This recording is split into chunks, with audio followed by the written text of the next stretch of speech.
Your weekend is not complete without the First Lady of New York Radio. It's the Joan Hamburg Show. Talk Radio 77 WABC. Welcome, everyone. It's Joan Hamburg, and I just finished reading a book that gave me, I can't tell you what pleasure.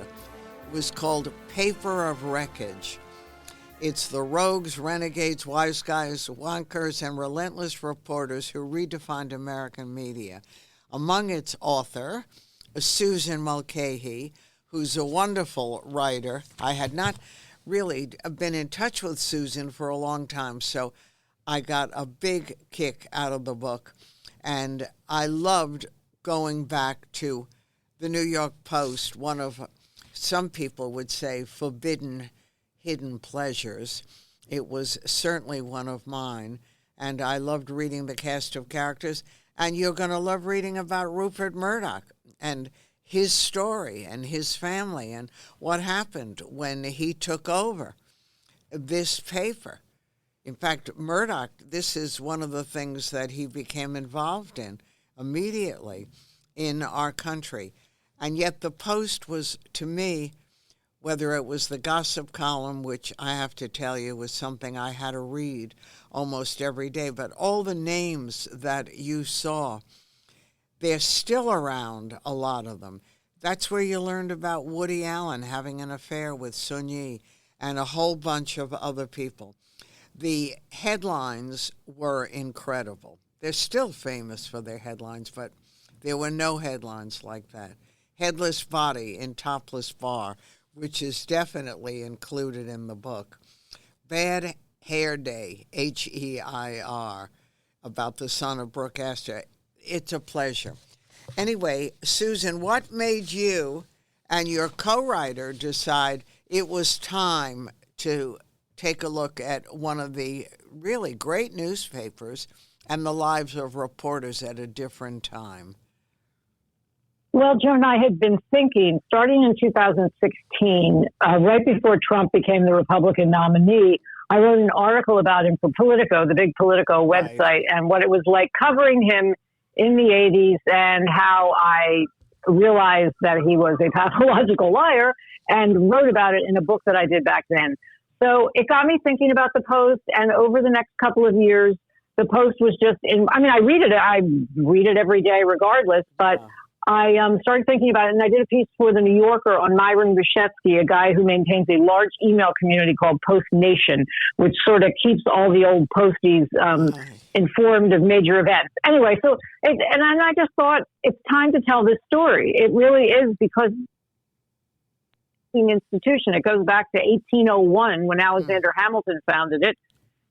Anyway, Frank DiGiacomo is somebody I've known for a number of years, and he did a terrific oral history of Page Six, the gossip column that I used to be the editor of, and he was later on for Vanity Fair maybe 20 years ago, and he did just such a good job. I thought, it's too big for me to do this by myself. So I went to Frank, and he was really interested, and we set out in starting to interview people and put this together. And it was, it's been over 4 years that we worked on this to get it together. It was a huge project. I can imagine. But yeah, we interviewed. Go ahead. I'm sorry. We interviewed like over 240 people. Wow. So, and they're all happy to talk. Well, some were happy to talk. The people that we have in the book were happy to talk. But there were many other people that we approached that there were some people that worked at the Post that didn't want to talk, and for a variety of reasons. Some of them actually have NDAs and they can't, and then others just didn't want to. And we did want to have, it was not ever meant to be a celebrity book, but we did want to have a few boldface names in it to give some perspective about what it was like to be covered by the Post. So we approached a lot of people who turned us down. And I think it's our, feeling that people are nervous about the Post, because if you say something negative, they will go after you. So we did get some people, like we got a great comment from Candace Bergen. We talked to John Waters, the film director, Isaac Misrai, the fashion designer. So we have some boldface names, but there were a number that just didn't want to do it. So no, and we can understand. But where did Paper of Wreckage come from, your title? Well, the New York Times is the paper of record. And jokingly in the office, in the New York Post offices, the paper was referred to by its staff as Paper of Wreckage, the opposite of the New York Times. And that's where the title came from. It's a good one, too. We like to think so. So I'm glad you agree. No, it's perfect for that. And so far, so good. How's it doing? It certainly brought back a lot of memories for a lot of us. Well, it's getting a lot of attention. The response has been incredible. New York Magazine excerpted one chapter. Esquire excerpted another. We did a reading last night at Barnes & Noble on the Upper West Side that was standing room only. I know. My daughter went to that, and she said it was unbelievable. It was packed. Yeah, no, people are loving it. I mean, this is my fourth book, and this is the best response. I mean, I had good responses to all of them, but this one has really been incredible. Well, because it's a whole cast of characters that even if you didn't know them, you knew them because you read about them. They were part of the past when reporters were from a different ilk, a different generation. And well, there were go ahead. Certainly a lot of those at the Post, like Steve Dunleavy, who is one of the main characters in the book. He's an Australian that Murdoch hired to. He became sort of the face of the Post because he was such an outrageous character. He would go to great lengths to get a story. He impersonated a grief counselor at a hospital to get an exclusive interview with the mother of the last victim of Son of Sam. He was a massively enormous consumer of alcohol. Just people like this don't exist anymore because, frankly, they're not alive anymore because they've passed away from their excesses. But people like Steve make for a good story. Mm. Do you and did your sources think that if the Murdochs are no longer around, that the Post would still go on, or is that going to be like the swan song? I don't think that Murdoch's kids have the same attachment to the paper that he does. Yeah, and he's 93, but, his mother lived to be over 100, so he could be around for a while longer. But I have to say, I'm not sure that the kids will keep it going. And, there's a big battle happening right now with the trust that Murdoch established in which his 4 eldest children have an equal stake in the family business. He's trying to change that so that Lachlan Murdoch is the eldest of his sons. And he's the most conservative and the most politically aligned with Murdoch, that he has more control, in which case the Post would stay more right-wing if it exists. But I'm not sure. I just don't know that Lachlan would keep it going. I don't know Lachlan, so I'm not speaking definitively, but I can't imagine that the kids will keep it going. No, he'd have to really have a love or a passion for it like those who came before him. And the kids just may not have that. It may not have played the same role in any of their lives. Well, I don't think, they all, obviously, they grew up in New York when he owned the Post, or what, maybe he still owns it, but it was part of their lives. But they certainly are not as strongly attached to the newspaper business. There are many, many negative things you can say about Murdoch, and I could give you an extremely long list. But one positive thing about him is that he loves newspapers. And there are not that many people who are willing to keep newspapers going the way he's kept the New York Post going. Now, a couple of years ago, the CEO of News Corp, which is Murdoch's parent corporation, said that the Post for the first time had posted a profit. Because most of the time that Murdoch has owned it, it's lost money. But it's been a lost leader, and that it's led to his political power and a lot of other things that have enhanced his other businesses. But I found that fascinating. It's actually making a profit now. And the website for the Post has gotten more popular. It's become more of a national entity. So who knows? If it's making money and it is attracting an audience, perhaps the kids will keep it going. But I have my doubts. Imagine this. The best pasta sauce you have ever tasted sits abandoned on a plate. Wasted sauce. That is a tragedy. If only you had used Barilla al Bronzo pasta. Its bronze-cut texture holds your sauce and scoops up every last drop. The Italians call that scarpetta. Capture sauce the Italian way. Barilla al Bronzo. Click or tap the banner to find out more. You just realized your business needed to hire someone yesterday. How can you find amazing candidates fast? Easy. Just use Indeed. Stop struggling to get your job post seen on other job sites. With Indeed sponsored jobs, your post jumps to the top of the page for your relevant candidates, so you can reach the people you want faster. According to Indeed data, sponsored jobs posted directly on Indeed have 45% more applications than non-sponsored jobs. Don't wait any longer. Speed up your hiring right now with Indeed. And listeners of this show will get a $75 sponsored job credit to get your jobs more visibility at Indeed.com/ARTS. Just go to Indeed.com/ARTS right now and support our show by saying you heard about Indeed on this podcast. Terms and conditions apply. Hiring? Indeed is all you need. Yeah, well, it'd be very interesting to see.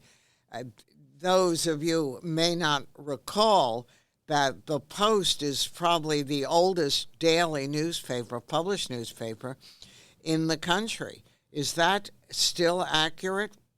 Yeah, 1801, Alexander Hamilton. And it has shifted back and forth politically according to who owns it at a particular time. But right before Murdoch bought it, it was a liberal Jewish newspaper owned by Dorothy Schiff, who was heir to a banking fortune. And it was profitable for a number of years. It was the last afternoon paper, a daily paper in the city, and which was a dying breed regardless. And if Murdoch hadn't bought it, I think it would have died a long time ago because she was no longer investing money in it because her returns kept diminishing. And Right. The fact that he bought it has kept it alive, but it's also changed it drastically. Well, I'm sure that the power that the Post has had during my coming of age is certainly not the same, but it's still one of those great forbidden pleasures. The story, the headlines are hilarious. They had a great headline. I can't remember if it was last week or the week before, when all of the revelations about Eric Adams' connections to Turkey and the airline trips, and the headline was Grand Theft Ottomans. And it was a classic. No one beats them with their headlines. They're the best. No, it's true. So, and people forget that some of our favorite journalists today, like Anna Quinlan, Frank Bruni, who have worn many different hats over the years, this is part of the Post's history, and not history that goes back that far. A lot of them are, very much present. Well, yes, and the number of the people that became big brand names for journalism at the New York Times, Frank Rich, Right. Anna Quinlan, Clyde Haberman, they all worked at the Dorothy Schiff Post, though. They all left soon after Murdoch bought it. But that doesn't mean there aren't still great journalists who got their training at the Murdoch Post. Mm-hmm. Maggie Haberman, Clyde's daughter, Right. worked for the Murdoch Post. She was kind of, I don't know if you call her an apprentice, but Jack Newfield, the great investigative reporter who actually worked most of his career at the Village Voice, he trained her. So she learned how to be a reporter at Murdoch's Post. So did Devlin Barrett, who went on to be part of a Pulitzer Prize winning team at the Washington Post. So did Randy Smith, who was one of the original reporters on Page 6, actually. He eventually went to the Wall Street Journal and won a Pulitzer Prize. So the Post does play fast and loose with facts in certain of its news stories, and its political bent is very extreme. But there are still terrific reporters working there doing great stories. Right, and a lot of us still love it. What can you do? Tell me, do you see enormous changes in the whole business, in your world, writing? Oh, yeah. You can't.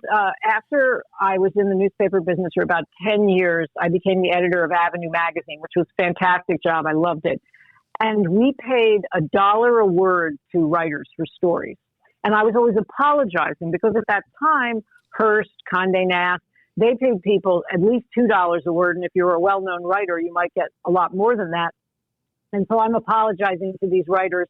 And some terrific writers were Joe Conness and Judith Newman, Nick von Hoffen did stories for me. And I was apologizing. Now, as a writer doing, especially online material, you'll be lucky to get $1 a word. You get 5 cents, if that. Right. It's the amount of money one can make as a writer. If you have a full-time job as a journalist for an established news organization, you might make a living. But when people tell me their kids want to be journalists, you sigh. I sigh and say, you may be paying their rent for quite a few years. I'm glad that young people still want to be journalists, but the business, I think there are ways it's changing that may help sustain people, but I do feel like it's really a struggle for young people to get into the business now and to make a living at it. I certainly would not. I would have it. If I were young now, I would have a different career. I wouldn't be able to make a living as a journalist. Yeah, but also don't forget that a lot of everyone we knew had mentors in that business who did make a living, good or bad, as a writer, and a lot of that has disappeared. I still remember going to the bar with Jim, or any bar with Jim Brady, and being taught certain rules of those days. And it's harder to find the Bradys and the people who are willing to take you on and who still love their beats. It still works. Yeah, Jim was one of a kind. He was beloved everywhere. I mean, he had been a magazine publisher, an editor. He went to work for Murdoch and wore many different hats in the 9 or 10 years he worked for Murdoch. At one point, he was associate publisher of the Post, but he created Page Six. So and then he went and became editor of New York Magazine and did a number of other things for Murdoch, and then came back to edit Page Six for 2 years in the early 80s, which is when I really got to know him and I worked with him. And Jim was incredible. He was so plugged in that but not just, he had been the publisher of Women's Wear Daily in its heyday. So of course he knew all the fashion people, but he knew all the media executives. He knew sports people. So if it would be 3:00 in the afternoon on Page Six and our lead story had just fallen through, and I would say, Jim, we are desperate. We need a lead and we have so much time to get it in. He'd lean back in his chair, push his glasses up on his head and say, I think I'll call Bill Blass and see what's happening on 7th Avenue. And he'd call the head of, the Hearst Corporation. And we'd get a lead story. Sometimes it would just be sort of a fun read and wouldn't be particularly newsy, but occasionally he'd call somebody at just the right time and we'd break a story. So his connections were unparalleled. He was amazing. Right. He was also a lot of fun to work with. He had a great sense of humor. I think he lived through the Depression. He was, and the Second World War. He was a decorated combat veteran in the Korean War. Having lived through all of that crises, things didn't bother him. He had a great sense of humor about what he was doing, but he took it very seriously. He was a good reporter. But the fact that he didn't freak out about things made him a very good boss. Yeah, and he obviously really liked it and loved what he did, and it makes a difference. I remember the post offices then, they're now in Midtown, but they were located in the old Journal American building, which was a Hearst paper that went out of business, way downtown, right on the FDR Drive between the Brooklyn and Manhattan bridges, 210 South Street. And Jim would take a taxi every night up the east side on the FDR Drive to meet friends for drinks at his favorite watering holes. And a couple times when I would go up there with him, we'd be in the taxi, and as you swing around the FDR Drive and you see the skyline, laid out in front of you, Jim would always quote the old Jimmy Cagney movie, go, city for conquest. And I always felt like that was Jim. Like he was sort of the guy in New York. He knew everybody. He was a terrific journalist. He had a great time. And I really do feel like he conquered the city during his lifetime. Yeah. And when everyone talks about the decline of papers, of news, of gossip, of all the things that a lot of us came of age with. Do you see that, or you feel hopeful about what's going on in the business? Well, in the business of gossip columns, I just don't think they exist anymore. The internet has, except for Page Six. Page Six is an amazing strong, exception, and it's because the editor of Page Six is not the star. The column is. I mean, Jim was a star, but when Jim left, the column didn't disappear. In the old days, when you had gossip columnists, these first-person singular gossip columnists, everybody from Walter Winchell to Liz Smith, when they retired, died, whatever, that was the end of the column. Page Six just keeps going. Richard Johnson was there for many, many years as the editor, but he left and Emily Smith took over. And now Ian Moore is the editor. And it's changed a bit over the years. When the new editor comes in, they keep the basic tone of the column and the voice, but they might have more interest in one subject area than another. But still, there's a consistency to Page Six. But mostly gossip columns are dead because, first of all, celebrities themselves release on social media. They release news about themselves when they have it. And if a columnist calls them and says, "I understand you're splitting up with your husband or you're being fired from this movie," they will jump ahead of the news and release it themselves. So it makes it very hard to break a story. Right, because it's there, and the internet made sure of that. Right. No, it's really. I would not want to be doing Page Six now, and I still think this. I don't know how long Ian Moore has been the editor, but he's got a great sense of humor, and obviously so do the people that work with him. And the column is really funny. Again, it's. I laugh sometimes reading some of the items, and they do pretty good headlines too. And they break news. So it's worth reading. I mean, I read the Post every day. I find their national politics not worth reading. Not to my liking. It's not I'm a liberal Democrat, so I find a lot of it offensive. It's not just my viewpoint. I find it offensive. I also think what's interesting sometimes what they do when they are covering a big story, they get really carried away. Like they would have like 8 pages of Hunter Biden news. And if there's a big story about Hunter Biden, okay, yes, they're going to cover it. But I don't think they realize that it gets boring after a while. And that's not what the Post is not boring. So I think they get carried away when they sink their teeth into something like that. Because no one wants to read 8 pages of Hunter Biden news. If there's a major story, you want to report it, great. But anyway, you know what? That you're really making a good point, because as you're talking, I'm thinking how annoyed I get if it's overdone. 1 page, maybe 2, but let go of it. We've had enough. Well, I think that's one thing that Democrats and Republicans can agree on right now. We will all be happy to see the end of Hunter Biden in the news every day as the son of the president. We're all sick of Hunter Biden. No, he's not. And he's been a big problem. So goodbye, Hunter Biden. I know. On to the next. Running a business comes with a lot of what ifs, but luckily there's a simple answer to them. Shopify. It's the commerce platform behind millions of businesses, including Thrive Cosmetics and Momofuku, and it'll help you with everything you need. From website design and marketing to boosting sales and expanding operations, Shopify can get the job done and make your dream a reality. Turn those what ifs into... Sign up for your $1 per month trial at shopify.com/special offer. Mm-hmm. So, Susan, if you could do anything that you want to do, we're giving you permission. What is it going to be? Anything I want to do professionally. Well, I'm working on another book now.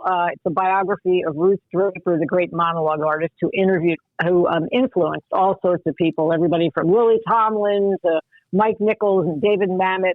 So that's the biography I'm working on now. And then after that, we'll see. I'll probably do another book. I've got a couple of ideas, but haven't, formulated the exact proposal yet. But I think I've got a few more books left in me. Okay. And what do you do? Lock yourself up and work every day? Well, I'm very fortunate that I've been able to work. The New York Public Library has spaces for writers. And I have I've been very, very fortunate. The library is just the most amazing institution. Yeah. Well, during lockdown, we signed the contract for this book in February 2020, and the New York Post is not easily accessible. The years that we wanted to look at, which was the Murdoch, starting in 76, we had to go through microfilm, and that's only in the library. And they were closed for almost a year, but the librarians were so helpful. It's an amazing place. And so I will be working there on my next book and probably the one after that. Okay, well, we're looking forward to it. Meanwhile, everyone, Paper of Wreckage is this book, and it's an oral history of the New York Post from 76 to 2024. And you, even if you thought you didn't care about this, you are. Because it's history, it's what went on and is still going on in our worlds with the characters whom you're going to get to know much more than you ever did before. Good luck, Susan. I look forward to talking to you again. Thank you, Joan. It's been a pleasure. We'll speak. I'm Joan Hamburg, and you're talking with me about a brand new book called Paper of Wreckage, New York Post, 1976 to 2024. Stay tuned.